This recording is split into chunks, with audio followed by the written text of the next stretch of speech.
Well, hello there. This is the Red Phone Zone. This is going to be your weekly podcast. This is going to be our maiden voyage, and right now, I can't tell you how excited I am. I am very excited about this. It's something I've been wanting to do for a while, and I have not had somebody that's willing to do it with me like my co-host here. Say hello, co-host. Hello, this is Shay Rinke. Well, hello, Shay Rinke. I do not recall what I said in the past, but I am Aaron. I'm Aaron Hoover.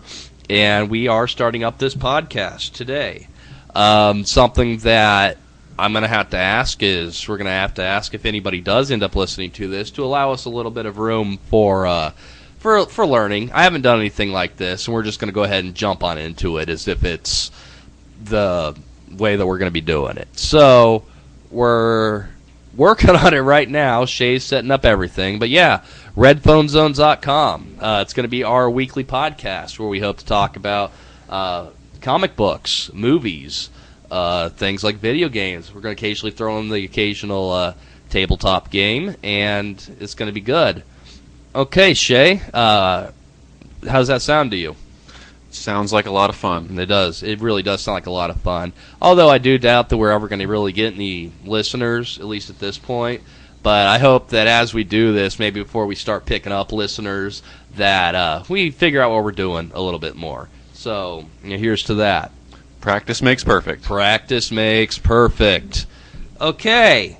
We're starting this out. I would like to call this our issue number 0 of the Red Phone Zone podcast. I'm saying this because this is not going to be your typical Red Phone Zone. We are going to be a little bit more structured than we are tonight. We are going to be doing a lot of other things. And I really feel that it is necessary for myself to say that I wouldn't be doing this if there weren't for a podcast out there called the Bagged and Boardcast. Shay, have you ever heard of the Bagged and Boardcast? Yes, I have. And what's that all about?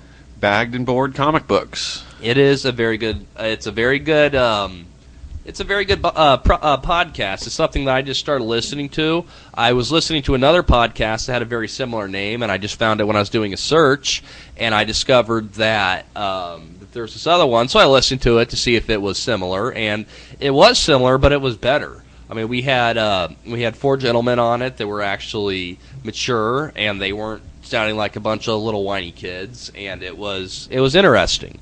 And so they've had me hooked ever since.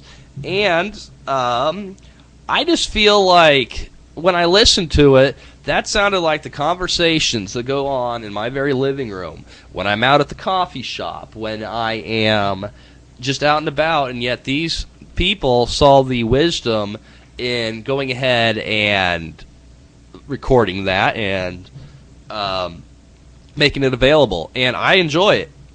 So I'm thinking if these guys can do it, why not me? What do you think about that? I'm right here with you. You're right here with me. That's good to hear. That's really good to hear. Well, that is why I want to do it. Shay, why is it that you decided that you wanted to do a podcast? I have been talking about it with some friends over the last couple of weeks. I was going to do some, and have done a little bit of work with a political podcast that I listen to called Pirate Radio. Okay. And it's a publicity thing, and I'm doing performer stuff. I'm working on MySpace performances. I'm a dungeon master, and I'm trying to raise awareness of my craft. I see. So you are a dungeon master. That's good. Do you wear a loincloth often? No. You don't. When you do that, do you carry around a broadsword with you? Only at SCA. SCA, which to those people that don't know what that is, that would be the Society for Creative Anachronism, if I remember. That's right. It's something along the lines of a reenactment. Of a reenactment. It's kind of like live role playing, and yeah, it's something I've never done. I actually gave up on role playing.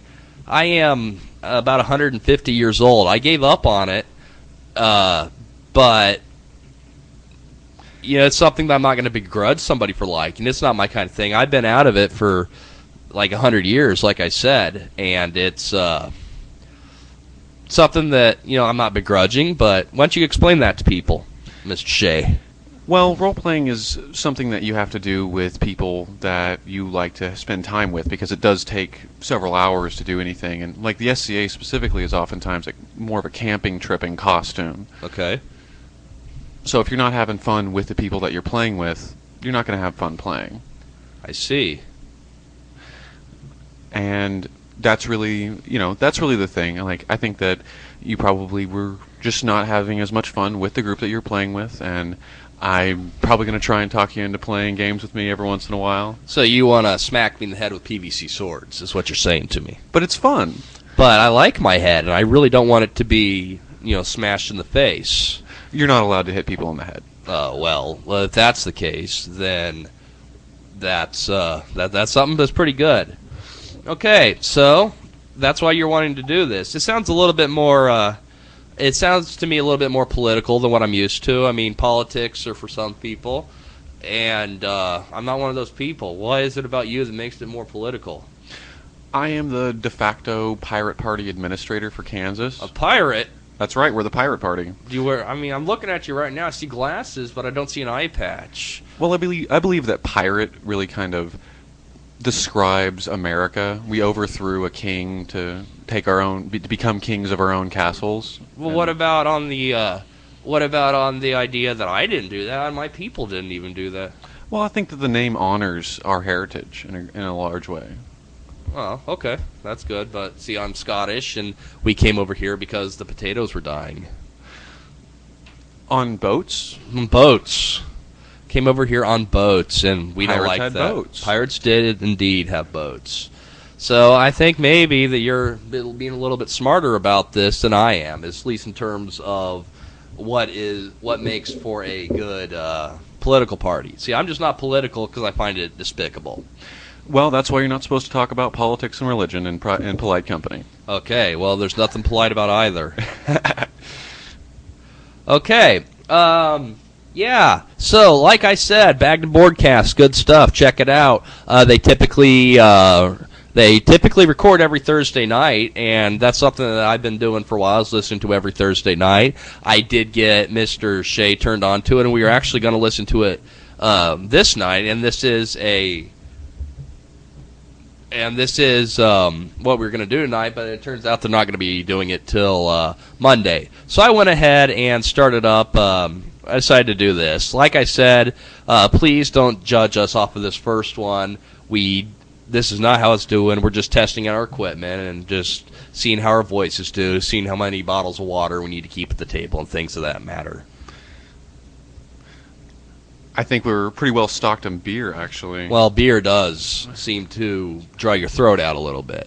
It makes me happy. However, being happy isn't the same thing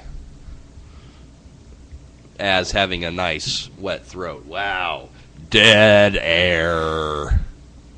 That's why we were thinking about having more than, that's why we're doing this, and, yeah, and having the questions so we can kind of get the pacing down to it.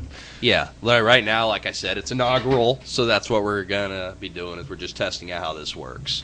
Okay, so let's jump right into it. Like I said, Bagged and Boardcast got a little bit off the thing. Something that they did that I found to be unique is every episode they do a beer review.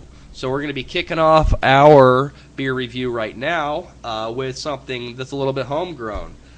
We have not mentioned in the past, but we are based out of Lawrence, Kansas. If you do not know what it is, it's where the Kansas Jayhawks are located. And, yeah, go Hawks. I'm not really into them, but for those of you that are, more power to you. So, yeah, we're going to be doing a double trial. We have a Boulevard Wheat. We have, bless me, we do have 2 Boulevard beers. We're going to be trying a Boulevard Single Wide IPA, and I am a sucker for IPAs. A lot of people do not like them. However, I do. And what else are we trying tonight, Shay? This is my choice. What's your choice, Shay? I picked the Bully Porter. Bully Porter. Bully. So, I'm gonna go with it's my equipment, it's my choice. So we're gonna go with the IPA first. You got one going? Have one right here. All right, we're gonna go ahead and give it a shot. Go ahead and try it, Shay, and start talking about it, and I'll try mine. It's an IPA. You can really taste the hops. Oh, wow. Yeah, that is very hoppy. Very, very, very hoppy beer. Those of you that do not know what an IPA is, it stands for India Pale Ale. I am pretty much right now stealing from the Bagden Boardcast because they have talked about this. But in case you haven't heard them, yeah, India Pale Ale. It's when we were sending ales over to India during some war that I'm not remembering at this time. But when we were sending ales to our troops over in India, we needed the ale to last the trip, so they would put a whole bunch of hops in it, and they would put all kinds of things to make it survive the voyage, and it just makes for a very robust beer. But as it being robust, it also allows for it to be very alcoholic. This one, I have not checked, is a... Let's see, it's a 12-ounce beer. I do not see the alcohol content. I don't need to be a genius or be able to read to tell you it is alcoholic-y. I'm not sure how much. But yeah, it's good. It's not the best IPA I've ever tried, but it is pretty good. Actually, I'd have to say that IPAs are my favorite beers that are out there. Shay, do you disagree with me, or do you... I'm a big fan of the hoppy flavor beer. Yeah, and that's going to get you there for the IPAs. So, yeah, I'd have to say that right now, my favorite beer is the Breckenridge Double IPA. It's something that a nice young lady at our local liquor store, quit laughing at me over there, Mr. Shea, that recommended to me, and it's very expensive. A 6-pack is $15.99. A 40 or even a pint of it's $9. And I felt like kind of a moron even spending that kind of money on the beer until it passed my lips. It's so good. It's without a doubt the best beer I've ever tasted. I mean, I feel as snazzy and I feel as sophisticated as some of those wine tasters out there. I mean, it's just that good of a stuff. Well, now, what are you thinking about this IPA related to that Breckenridge? To the Breckenridge? Yeah. It's definitely more hoppy. The Breckenridge had a deeper You base think so? to it. I mean, the hoppy is good. I like the hop in the IPAs. But my thing here is I like IPAs because I love drinking like a Guinness and having a steak dinner with like a big old roll and a baked potato. But, you know, drinking that Guinness with that's like eating a loaf of bread. And I just don't like the way it sits on my stomach. I love the way it tastes, but it just sits on my stomach as if, it's like a loaf of bread. However, it's something else altogether. I mean, you can drink an IPA, you get that nice, rich taste that you would get with something like a Guinness, but it doesn't sit on your stomach like that. And I think that's what turned me on to it. I like pretty much every beer I've tried. Yeah. Leaving it up to you. You'll go get yourself a 12-pack of the PBR and the cans. I'm a little bit more distinctive than that, but hey, whatever. Beer. Beer is beer. You asked me a couple months ago, I'd say beer is beer, but, I'm being turned on to this good stuff, and I don't feel like such a schmuck drinking it. Okay, yeah, single white IPA, I'd give it a 3 out of 5, and I'm actually kind of hesitating, thinking maybe a 2 out of 5, because it is not readily available. You cannot go to a liquor store and buy a 6-pack of it. You can only get it in a seasonal pack, which is what we bought. Where would you rank it at, Shay? I'd give it a 3. It's not the greatest IPA I've ever had, but it's certainly good. Yeah, and it does seem to be doing the trick real well. So what are we hitting next, Shay? We were going to talk about the mission statement. beer-wise. Oh, beer. We haven't hit 2 beers. We only got the IPA. Oh, right. So there's the Bully Porter. The Bully Porter. And it's got a lovely little picture of a dog. Dog? I like dogs. I have a dog. Diesel. Shout out to Diesel. He's the awesomest ever. And he is my dog. Maybe at some point as we get the Red Phone Zone up and going, I might throw a couple pictures up there. Yeah, he's my dog. He's awesome. So, why don't we tell me a little bit about this Bully Porter while I give it a shot? Yeah, it's got a bulldog on it. Bully. Haha, I get it. It's so clever. Let's see. I'm not really a beer specialist. I'm a beer aficionado, I guess, at best. I really like most beers, and porter I know it's not as hoppy. It's more of a sweet flavor. Yeah. Well, this Bully Porter, I don't like it. I mean, it's not anything. It's hoppy, but it just kind of has like a metallic-y aftertaste. I would say it's nowhere near as hoppy as any IPA. Well, I've ever no. had. And you probably should have cleared your palate with some water before you switched. Yeah, well, the cat bowl's empty. I don't like dead air. See, Shay. there we're unprepared amateurs, and we didn't have water for everybody. Well, okay. So what's next on our list, Shay? Why don't you go ahead and bring up our next point of what we're doing? We want to go over the mission statement and also why we're broadcasting and our format. So I'm going to leave it up to you. Which one do you think we want to go to next? I think we ought to talk about our format, what we're going to be doing weekly. We've been discussing that back and forth. I know that you and me are both dedicated to doing it, and we both have our segments. And we've talked to some other people about coming in as experts and experts. Now, what makes an expert, Shay? Knows more about it than me or you. Okay. So, if you had to pick a battle right now, what would you say that you're the expert on? I am the Dungeon Master. You are the Dungeon Master. With your loincloth and your plus 12 hack master. Well, I do have a plus 12 hat. My hat's really keen. Hat. You do. You do have a nice hat. It makes me think like I'm in. It makes me think that I'm in like Alaska, and I see a moose walking by and things of that nature. But no, yeah, Shay's been doing the role playing game thing for a while. I think he started right around the same time I did, but he never retired when he was 21. I ran my first game for my father when I was 9. Wow, you're 9. I was still playing with. G.I. Joes, and not G.I. Joes, I'm lying, Ghostbusters and Ninja Turtles and stuff like that. Both big, I've been a big fan of Ninja Turtles and Ghostbusters. Sure. I had some of their action figures, not as many as I had G.I. Joes. Yeah, actually, I wasn't into G.I. Joes that much. I've always been more of a melee guy. Guns, even the red laser guns and green laser guns from the G.I. Joe show.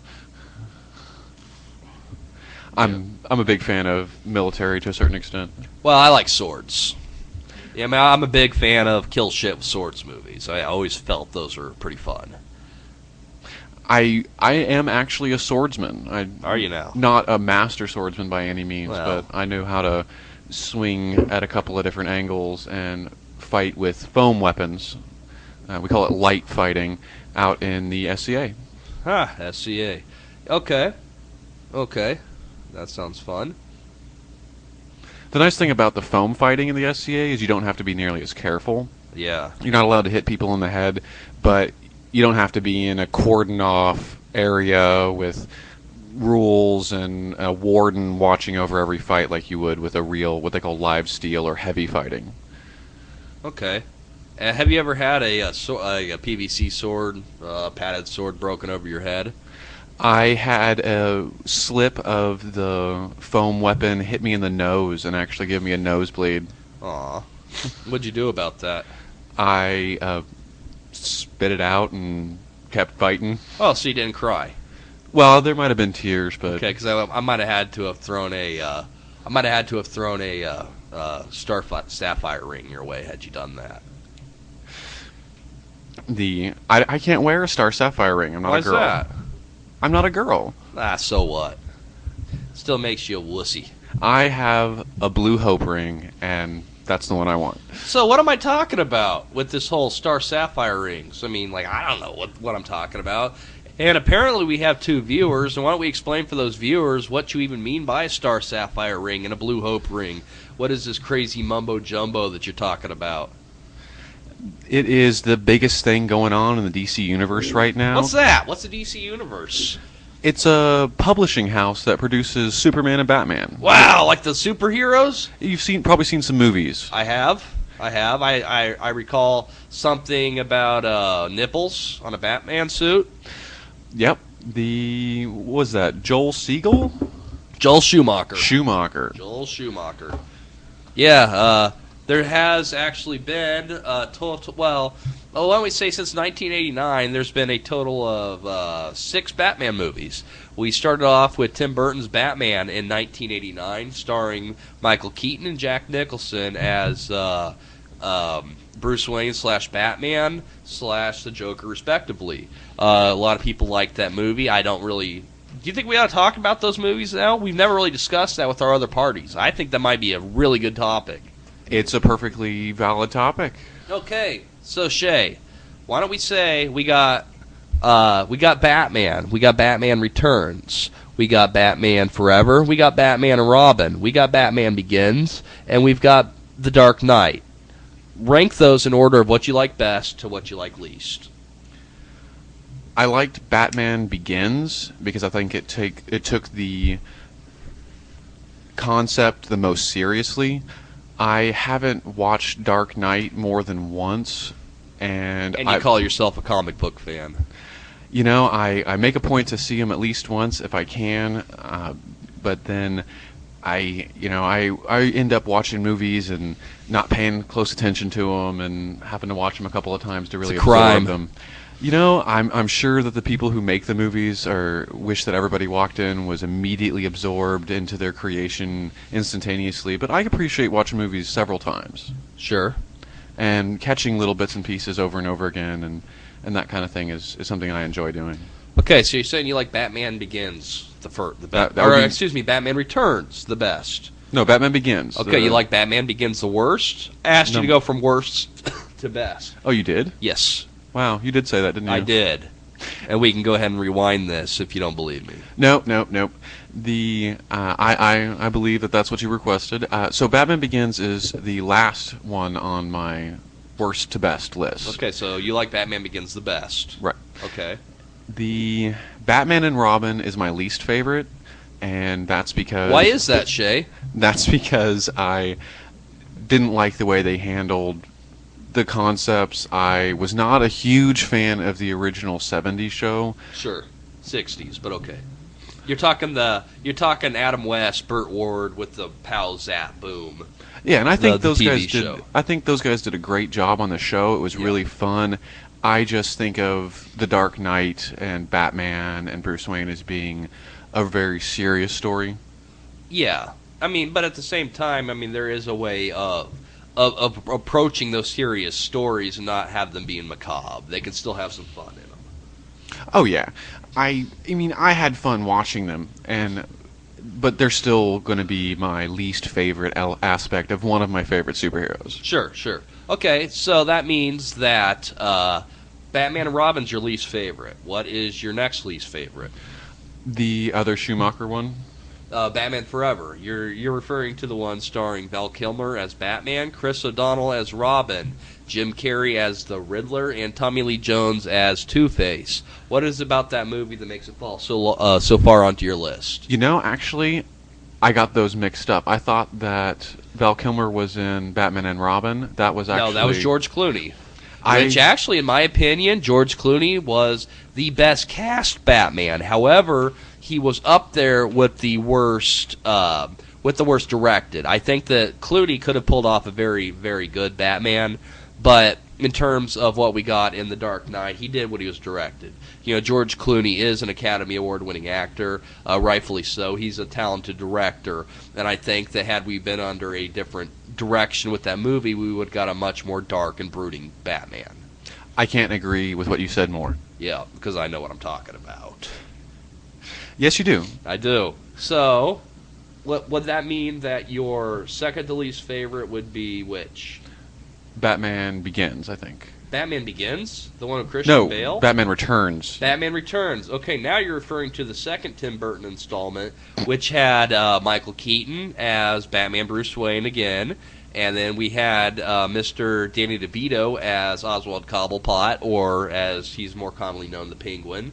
We had Michelle Pfeiffer in a very sexy and probably not very realistic leathery vinyl cat suit where she was saying meow and doing that kind of thing. We also have the odd addition in that movie of Christopher Walken as Max Schreck, the evil corporate megalomaniacal counterpoint to Bruce Wayne being the good the cool philanthropist. So that's your second to least favorite. Actually, Batman Returns, I would say, is my second favorite. Really? Yeah. You're just going all over the place, man. I'm getting the Maybe names mixed up. You know what, guys? Forget what Shay's saying. Shay is going to get a piece of paper put in him, and next time we do this, I do promise you that we're going to have a dunce cap that he's going to have to wear while he messes up our podcast like this. I have been listening to these things long enough, and I've been thinking about these movies long enough. I can do this pretty well. I can say without a doubt that out of the six, my least favorite, without a doubt, is going to be Batman Returns. And I am talking about the one with Michael Keaton and the sexy Selena Kyle, Michelle Pfeiffer, Catwoman, and Max Schreck. It was just a joke. I just really didn't like it. I think that they slaughtered the character of the Penguin and Oswald Cobblepot. It was just very disrespectful to the original thing, and they went ahead and they made it. They just made it really too dark, but without taking it dark to the point where it was, making a statement or anything like that. I would say that I liked the chemistry between Batman and Catwoman in that Batman Returns better than I liked the Vicky Vale, the lady who played the Vicky Vale character. I'll give you that. I will give you that. Now, with that being said, Selena Kyle and listeners, Selena Kyle and Bruce Wayne are supposed to have a very strong chemistry. And while Michael Keaton and Michelle Pfeiffer did pull that off, I just don't think they pulled off our classical Batman and Catwoman relationship that we had going. So that is easily my least favorite. I'm going to have to go ahead and throw in, for my second least favorite, I'm going to have to go ahead and throw in there, if you want to send out any hate mail, please feel free to do so. It's going to be redphonezone@gmail.com. Out of all the Batman movies, my second least favorite is going to be the original Batman, with Michael Keaton, with Jack Nicholson, with Kim Basinger as Vicky Vale. It was a good movie. I was 8 or 9 years old when it came out, and I wasn't too much into Batman, but I saw it the same as everybody, and I saw it, I liked it. I do remember that I had a set of Topps trading cards that I bought at the Ye Old Sugarosity shop. It used to be in Massachusetts Street in Lawrence, Kansas, our hometown here. And I'll never forget, I got this really cool card of the Joker. It was after his demise, where he'd fallen off of that building, and he was crushed into the pavement. Do you remember that, Shay, when that happened in that movie? I remember thinking that I was expecting him to be like a blood splatter. Sure, after he'd fallen off that big building. That would make sense. Truth be told, I got that card, and it was the Joker just crushed into the pavement, with that outline around him just crushed into the pavement. And, to this day, I think about the movie, and the first thing that pops into my head is that voice box thing that was in the Joker's pocket when Gordon walked up to him and was going, It was creepy. But that being said, I enjoyed the movie being 9 years old. Now that I'm 30 and I watch that movie, it's dated. Everything's all Technicolor, and you got Prince music in it. And if nothing else, Batman really should be timeless, and I really feel that way. That's why this beloved movie is going to go that low down on my list. So, I might be wrong, but, I'm entitled to my opinion. And if I'm wrong, then prove me wrong. Please do send out that email. Yeah, and you can send it to Aaron. Shay doesn't have to read it. He didn't say he liked it second least. Feel free to tell me what you disagree with my choices as well, please. Yeah, absolutely. Please do. But he might be a little bit more closer to the status quo on these. I'm going to have to go ahead and throw in there at my number, it'd be my number 1, 2, 3, 4. My number 4 least favorite is going to be Batman and Robin. And I'm throwing that one in there, and I'm well aware that I'm saying that the very much beloved movie of Jack Nicholson and Michelle Pfeiffer and all that good stuff is going below this hated movie. But the way I look at Batman and Robin is it was supposed to be a, over-the-top, crazy comic book, day-glow, crazy gothic city with silly punchlines from our villains and just over-the-top characters. And right or wrong, they pulled that off. It's not like that story got away from them. The director was trying to do what he did. And, we don't have to agree or disagree with it, but what I'm saying is they pulled it off. And I just think that that movie holds up better than the original Batman or Batman and Robin. Excuse me, Batman Forever. Third time out, Batman Returns. The Tim Burton. The Tim Burton one, yes. I know. I really enjoyed the Batman Returns. Not nearly as much as I enjoyed Batman Begins, but probably more so than I did the rest of them. Sure. The Dark Knight, like I said, I feel like I need to really sit down and watch it more intently than just kind of watching stuff on the screen and kind of paying attention to it. Well, I'd agree with you wholeheartedly there. I mean, if you've just seen it once, that's really not good. You really need to pay attention to that movie because it's a well-made movie. Okay, after Batman and Robin is going to hit on the Batman Forever. I'm talking Val Kilmer, directed. That's the first directorial outing by Joel Schumacher in the Batman franchise, starring Val Kilmer as Batman / Bruce Wayne. We had our first outing with Chris O'Donnell as Robin. We had Nicole Kidman, Academy Award winner Nicole Kidman, no less, playing the Bruce Wayne love interest of, I believe her name was Dr. Chase Meridian. That sounds right to me. And we had Jim Carrey playing Edward Nygma or the Riddler. And we had Tommy Lee Jones playing Harvey Dent or Two-Face. That movie, I am going to say right here before I get into it, it's not a good movie. But I have a special spot in my heart for that movie. I went and saw that movie with my oldest sister when she was going to college in Emporia, Kansas. I went and saw that movie with her, and I really enjoyed it. I was more into Batman when I saw that one than I was when I saw the 1989 one with Jack Nicholson and Michael Keaton. I don't know. I enjoyed it. I liked the. And please, listeners, do try to understand here that I am coming off of a Batman movie that I hated at this point. I hated Batman and Robin when it came out. I hate it now, and I'm never going to not hate it. I just really did not like that movie. I think that Jim Carrey and Tommy Lee's roles should have been switched. I think that Jim Carrey did a better Two-Face and the maniacalness I think of when I think of Two-Face, whereas I think Tommy Lee had the calculatingness that he would have made a better Riddler as I think of the Riddler. Well, and you are absolutely right in that. And when I'm talking about, how much I enjoy this movie, it's shocking down to warm, fuzzy childhood memories. Now, as a 30-year-old boy who is a little bit more in tune with Batman, I'm going to say a couple of things. I thought that Tommy Lee Jones's Two-Face was atrocious.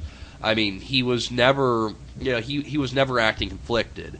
At no point in that movie did he ever really act conflicted. There was one point in the movie where he was trying to decide if he should shoot Batman or not, and he was flipping his double-sided coin. And he kept flipping, and it kept on hitting good, and he kept flipping it until he got the result he wanted. And that's not what Two-Face is about. That's not what Harvey Dent's about. And I didn't like that. As far as the Riddler goes, I might have a little bit more to say on this than anybody really cares to listen to. But the way I see it is, I thought the Riddler was really nothing else but, Ace Ventura wearing a green suit that had question marks all over it. I see you over there smiling at me, Shay, so I'm thinking you might be somewhat agreeing with me. Am I right? I do agree with you a lot. Okay. That being said, oddly enough, I do think that on this, I do feel that we could actually switch the roles of Jim Carrey and Jack Nicholson, and I think in those performances we could have gotten a better Joker out of Jack Jim Carrey and gotten a better Riddler out of Jack Nicholson, because he pulled off the crazy as the Riddler. Jim Carrey pulled off a crazy Riddler, and the Riddler isn't crazy. He's cold, he's calculating, he's intelligent. And that's the way that they pulled off this Joker in Batman. And then we had this crazy hybrid of the Riddler and kind of the Mad Hatter with the whole brain control thing going on. And the giggling. But, Jim Carrey at the time, and I haven't really checked lately, but he was one of those actors that demands $20 million a role. And, when you make that kind of money, that means that you kind of know what you're doing. I saw an interview with Schumacher, and he commented on the fact that he had Jim Carrey go into the role from the 70s or the 60s show. Did he? Off of was it Frank Gorstein? I might be absolutely wrong. I'm not very familiar with the original role. I don't make a real habit of memorizing names. I do, but I'm not very. And here's a little bit of trivia for you guys. I don't even know if I've ever told Shay this, but originally in the television show, the original Batman television show, they were going to introduce Harvey Dent, Two-Face, in the next season of the show. Are you aware of this, Shay? Of the cartoon? No, I'm talking of the Adam West, Burt Ward, Powell, Biff, Zam, corny 60s television show. How could they bring that into another season? Well, they were going to. Before it was canceled, they were talking about the next season, and they were going to be bringing Harvey Dent into it. That would have been interesting. I think that character was really dark for that time period in that format. Absolutely. And they even went so far as to cast the role and to pay the actor. And that actor a lot of people have heard of, and his name is Clint Eastwood. Really? Yep. They wanted Clint Eastwood to play Harvey Dent or Two-Face in that original show, and I was really interested in that. And he even went so far as to get paid, and then the show got canceled, and they went ahead and didn't do it. But I thought that was an interesting little bit of trivia. Wouldn't that have been during when he was coming out of the spaghetti westerns in a real big name? It was. He got his name with the spaghetti westerns, but he really got like a really big name in the '80s with the late '70s, early '80s, late '60s, early '70s with the Dirty Harry character. It was Go Ahead, Make My Day. Yeah, Make My Day and all that good stuff. Okay, back on topic, listeners. I have not lost where I'm going with this. So that leaves me down to my two most favorite, and if you guys are keeping track, that only leaves the Christopher Nolan ones. And my second most favorite of all of them is The Dark Knight. I really enjoy The Dark Knight. I think that you would have to be just some kind of inhuman person to not admire Heath Ledger's performance in that movie. Indeed. Yeah, he was a fantastic Joker. He might have been a little dark. And it's funny, as much as I enjoyed that movie, as much as I enjoyed that Joker, my favorite Joker still is the animated series, Batman the Animated Series with Mark Hamill as the Joker. That, to me, is the quintessential Joker. Mark Hamill is doing the voice the way I imagine it when I read the Joker. Right. But I was never as scared of Mark Hamill's Joker as I was of Heath Ledger's Joker in The Dark Knight. Well, the cartoon is going to be a little less imposing than having that marred face staring at you. Absolutely. Absolutely. And that being said, as we all know, Heath Ledger did pass away right after finishing filming that movie. And that's very unfortunate. He was an actor that I did respect. I was watching a lot of his work. And I was excited to see him playing a character that I liked a lot in the Batman franchise. And everybody latched onto it because, dead or alive, it was just it was a spellbinding performance. I mean, as much as I'm saying that I do not like the original Batman movie with Tim Burton and Jack Nicholson and Michael Keaton, I will say that Jack Nicholson did turn in a very good performance. A very, very good performance. And yet, Heath Ledger erased that performance with his. And that's something that's not easy to do. I mean, we're talking like a 28-year-old kid, undid the great Jack Nicholson. And I'm saying right here, even though Jack Nicholson's still alive, once he passes away, he's going to go down in history as the greatest actor to have ever lived. You really think that Jack Nicholson is that good? I do. I really do not think of many actors that can hold a candle up to Nicholson's resume. You know, the first movie I can think of when I think of Jack Nicholson is actually Wolf. Wolf? Not exactly his best outing, but yeah. I mean, it's certainly a memorable one. Well, I think he went to a character that could very easily be taken lightly, a werewolf. Sure. You know, werewolves of London and all that kind of thing. Yeah. But he really brought that sort of suffering of, like, what is happening to me, and then the embrace of who he was and what he had become, and, you know, that feralness and a sort of a... I think he did a very subtle performance in Wolf, and that's something that struck me as in a hard role to play. Yeah. And, you know, you're right. I mean, but, you know, it's funny that Jack Nicholson does have a history of phoning in roles. And I would actually kind of pick Wolf as one of those roles that he did kind of phone in. But at the same time, there's people, excuse me, that do, you know, their best work, and they're not as good as Jack Nicholson's phone-in roles. I mean, I love you, Jack. You're great. You really are. I'm not trying to speak ill of you. But yeah, I mean, as much as Heath Ledger was a very good point in that movie... Aaron is reading something that someone has sent. No, no. As much as Jack Nicholson was a very good point in that movie, I do feel that Harvey Dent, Aaron Eckhart, was an unsung hero of that movie.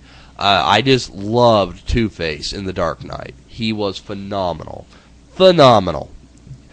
Blows Tommy Lee Jones out of the water. You know, I think he was working with... You know, he's a serious actor, and he was doing a comedy piece. Tommy Lee Jones? Yeah. Well, right. I mean, he was doing what he was told. Tommy Lee Jones doesn't have anything to prove to me that he's a good actor. I mean, he is a very good actor, but he just didn't pull off the Harvey Dent Two-Face duality that I need in that character. Right. I mean, the performance that comes to mind when I think of Tommy Lee Jones is actually a very little-known movie called House of Cards. House of Cards? I liked that movie. That was a good movie. Very sweet. Yeah, it was. But, you know, I really like him. He is a very good... I heard a rumor, actually, that Tommy Lee Jones was a local community theater actor for most of his life, and then it wasn't until he was about 40 or 50 when he decided to try and put himself up into the you know, real big... Yeah. Celebrity actor status. Now, I can't really speak on Tommy Lee Jones. I'm not that familiar with his career. However, I do know that there are other actors that have done that. So, I mean, I'm not saying that he didn't. It's a story that I've heard, and it struck me as true because I don't recall having seen his face younger. I don't know what the earliest thing I remember him from is. I do know that he did Lonesome Dove. I don't know if that was before or after he really hit it big. He did Coal Miner's Daughter. That was, God, I don't even want to pretend that I know the year. But that was an old movie. It was the Loretta Lynn story. Loretta Lynn. Country singer. Oh, yeah. Yeah. That's the earliest thing I remember him, but I haven't followed his career. You know, I mean, there's a lot of really good actors out there today. It's one of the biggest industries in the world, and you know, you pick the ones that you like. I'm not much of a follower myself. You know, I don't keep track of all these names, but certain names definitely. You know, if I've heard the name of somebody, then they're definitely famous. Yeah, Christopher Lee. Lord of the Rings. Very good. What else? A lot of stuff. I do. My favorite actor, hands down. He's just somebody that I'll watch anything that he does. He does amazing performances. I recall, as a dungeon master, I felt very proud of the scene in Lord of the Rings where they were having the wizard will duel. Oh, yeah. Yeah, that was awesome. You know, things that I've seen, you know, in my mind's eye on the table, a lot of times it looked just like what I wanted to see. Yeah. Christopher Lee is just one of those actors that, I mean, as much as I love him, he's done some bad movies. Bad movies. Well, he has a huge credits list, doesn't he? Oh yeah, he. I do not. I haven't checked long enough, and I don't want to be misquoted here. But at one point, he had more credits than any other living actor ever. Interesting. Yeah. I would not be surprised. He strikes me as that kind of work, work actor. Yeah, how they call it. I mean, he's not one of those guys that turns down a role just because he doesn't want to do it. I mean, he needs to feed his family. Right, He sees it that way. And also, he also struck me as somebody who would take a bad role as a challenge. Sure, and try to make it better. Which is something that I have a great respect for. Like people who are, just no, that's going to not play right. When, in a certain sense, and a lot of people believe that taking what you have and making the best of it as possible, and recognizing that the really critical people in the world are going to look at the entire package. Right. Well, it's something that we haven't really got into this, and I imagine we're starting to run out of time here. And honestly, I keep talking for a while. But, as much as I'm talking about comic books, as much as I'm talking about movies, as much as I'm talking about Batman, first and foremost, I am a Star Wars guy. And maybe we can get this confirmed when I got Crow on the show in one of these upcoming weeks. However, I called Christopher Lee being cast as a Sith Lord in Star Wars Episode 2. I think I remember that, actually. I don't know if you do or not. You may. Well, you were working in town. Sure. Right when that came out? That might have been after, but it was definitely, I think, before. No, because I saw it when they came out. I am a Star Wars geek. I have won Star Wars Trivial Pursuit once. I could, maybe that'd be a little fun thing to do. Is we can play some Star Wars Trivial Pursuit on this podcast, and I will teach you what you don't know about it.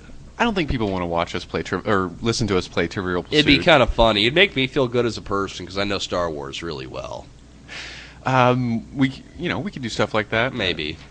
We're still working on the segments and the formats, and sure. I mean, I guess that's something that we want to hear from you guys. Do you want to watch us play a game and answer completely random questions that we pull out of a box? Please do. Yeah. RedPhoneZone@gmail.com. Shoot it out at us. We'll do it. I just had a grand idea. What's that, Shay? We could just do that. Maybe we should. Using the audience as the Trivial Pursuit cards. Okay. I love that idea. Somebody sends us a trivia question, and we put it to the table, and we all give our answers right quick. Yeah. And that way they could even put the answer in. So if they send it to my box at RedPhoneZone.com, right, then I would know the answer and ask the question. They send it to your box, you would read the question. And yep. Now, if you guys just want to make me feel like an idiot, me being Aaron, go ahead and send me a role-playing game question, because I don't know anything about them. And the funny thing is we've been discussing this for a couple of weeks, and I am ardently refusing to be our comic books expert. I'm on an audio cast, and I'm doing quotes in the air, even though you guys can't see it, because I don't feel I know enough about it. I would say that Aaron knows a lot more than me about Batman and I'd agree there. Several elements of the DC universe. I would say that overall, I probably have a lot wider comic book interests. I'd agree. And so I'm familiar with things all the way from Power Pack and I don't even know what you're talking about. Rom the Space Knight. Sure. I'm a big fan of Speedball in the Marvel Universe. Oh, do you mean the cocaine? Like a whole bunch of cocaine when you take all that and do it all at once? The results are kind of similar because Speedball is frantic, bouncing around. His ability is kinetic reversal. Sure. So no matter how hard you hit him, what you get back an equal and opposite reaction, and he doesn't get hurt at all. Okay, we are now sitting at about probably 45, 50 minutes into this cast. Let me look real quick where I am. Something like that. And I just want to give a shout out to my friend Amber. She's been trying for 40 minutes to get logged on. She can't figure it out. And that's really touching that she tried that long. So, absolute shout out. Thank you very much, Amber, for just trying to show out your support for us, and I think that's very sweet of you, and I think that's very telling of you as an individual. So thank you very much, sweetie. I appreciate it. I sent the alert to everyone in my Twitter network, so that who knows who our other viewer is. Yeah, who knows? It actually might just be us. I actually think that we show up as a viewer on here. I think I did load up the page. Oh, well, yeah, that would make sense then. The software that we're using here, Ustream, is actually really cool. I'm enjoying it. We logged in, we plugged in, and hit the broadcast. There was no real mega setup effort. We went to Radio Shack yesterday and today and picked up some equipment. Didn't spend a whole lot either. No, plugged it into the laptops, logged into the website. We don't need any special audio software. Hi. Hey! Shay and Crow's roommate, Mr. Roan, is walking in on the inaugural podcast of the Red Phone Zone. Do you want to say something? You can make history. This might be the greatest thing ever. And you can say, I was there on the inaugural voyage of the Red Phone Zone podcast. You want to do it, man? Would something of a regional colloquialism be okay? Sure. Kansas in winter fucking sucks. I agree with you there, my friend. Oh my goodness. Kansas is great. We get all the weather. I didn't say Kansas in general. I said Kansas in winter. I agree with you wholeheartedly there, buddy. I love blazing summers, don't get me wrong. I like it. And all the girlies take their clothes off. Yeah, there's that. It's nice. Yeah, the girlies. We like it when the girlies take their clothes Did you off. say girlies? Yeah, well, I did. Well, Roan would prefer the boys take The their clothes boilies. off. Oh, yes. So yeah, at any rate, believe it or not, I am still holding on to my thought. And so that would mean my number one most favorite Batman movie out of all of them was Same as mine. Batman Begins. And I really think that the reason that it makes it my favorite is a deep-rooted bias in me. There is no better villain in the Batman universe than Ra's al Ghul. I think they pulled him off beautifully. I think that the twist they pulled with Liam Neeson was just so cool, and it was just an amazing thing that they did, and I couldn't have been happier. I could not have been happier. I really approved of the mastermind move with Ra's al Ghul of having a puppet. Yeah, I do too. I mean, it especially in the real world of the Christopher Nolan things, because obviously we weren't going to have an immortal in that world. I mean, and that's fine. If there's no Superman, then there's no Lazarus Pit. There's Superman. There's Superman. In Christopher Nolan's Batman? Yeah. At some point, they are talking about doing a Batman versus Superman movie. A Batman World's Finest? That'd be pretty cool, too. You know, doing it in the dark version of Superman that matches up with the real hardcore version of Batman is something I would really appreciate. I've seen some really dark takes on Superman that I really do approve of. Yeah? Like what? Mostly Elseworld stuff, where he has been raised by Lex Luthor, or he's really more alone in the world without the Martian and other powered people. He really is that lone, freakish, super-powered creature who has to make that decision about how to live his life. Okay. I agree. So now that I've given you way more time than you deserve, why don't you go ahead and go down your list, Mr. Shea? I have to go down my list. Okay, so the one I like the least is Batman Returns. And I put Batman and Robin up higher than Batman Returns because I like the casting of Clooney. Okay. I don't have to agree with that, but I see your train of thought there. Then the original Batman #1 I would put at 3 because I just didn't feel it was as together as the Batman Returns. Okay. which I liked. I felt all the performers put together a really good performance. I know they really kind of messed around with the backgrounds of Selena Kyle specifically, and Oswald Cobblepot to a certain extent. But I thought it really came together well. Okay, I agree with you. Then moving to, I would have to put The Dark Knight because I just haven't absorbed it as well as I should.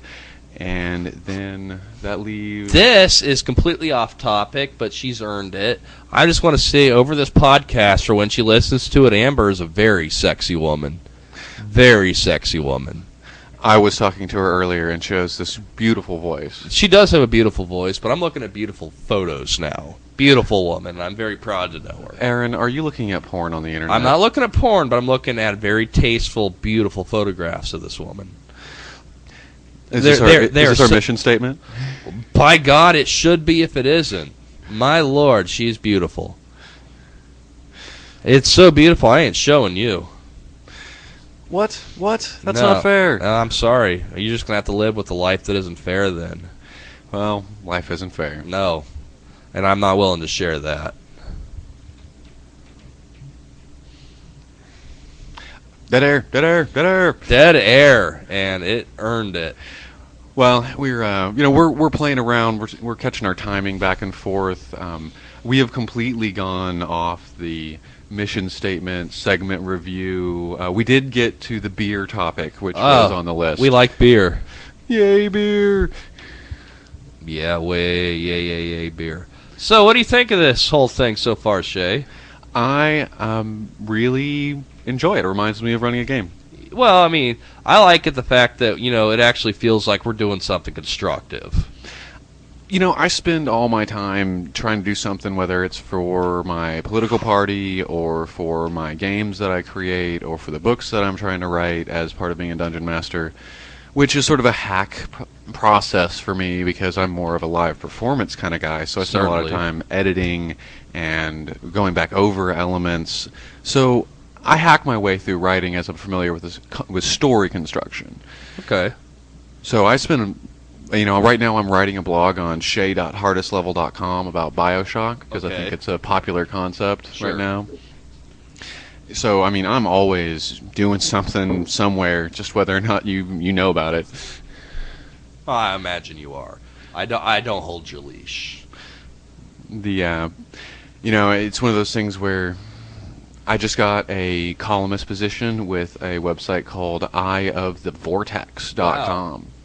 Wow. Well, congratulations, Shay. I wish the best of luck to you on that. They have an absolutely gorgeous website, and you can download beautifully illustrated PDFs from their website right now. Good. That's good to hear. Well, I think we're reaching the end of this thing right now. We've talked a little bit. I think we're going to be doing this again.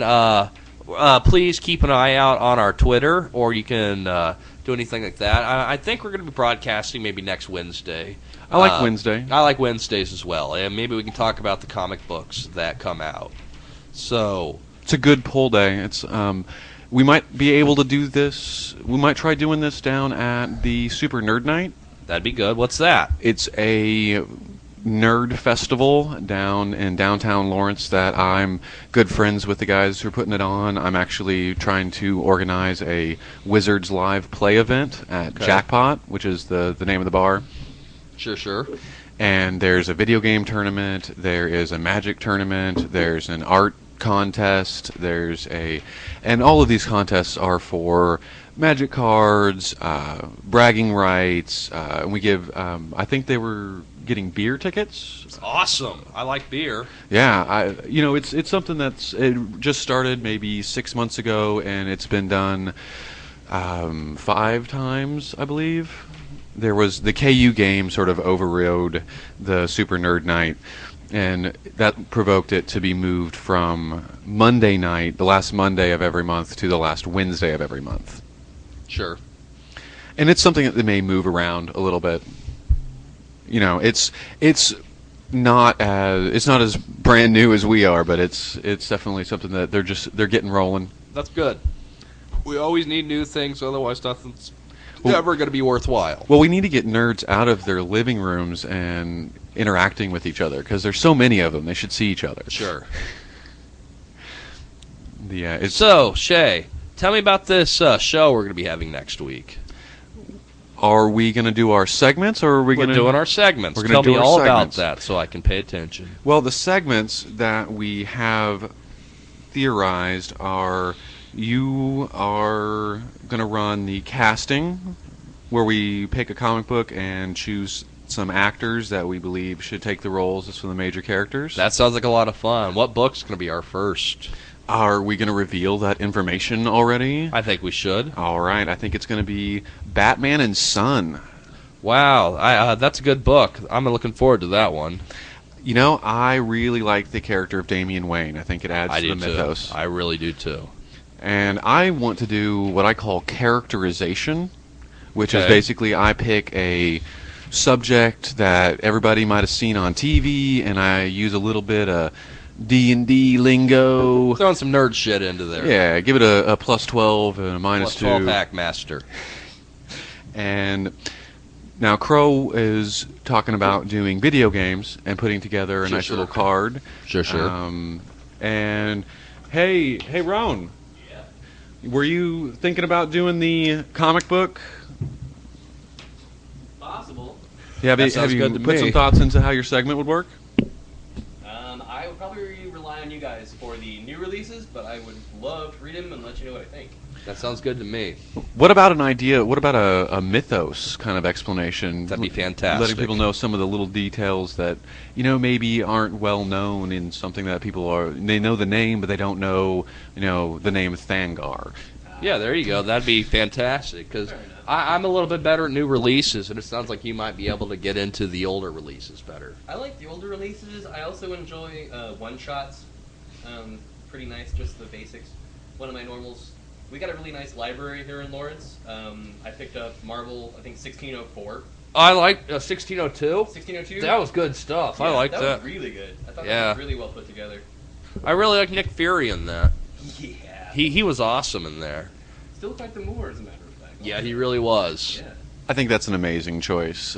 I don't know of an actor that I would want to be that hard ass more so than Then Sam. Yeah. Mr. Sam, another Star Wars guy. You gotta love it. He called me and invited me to Snakes on a Plane personally. Did he really? Oh yeah. That's cool.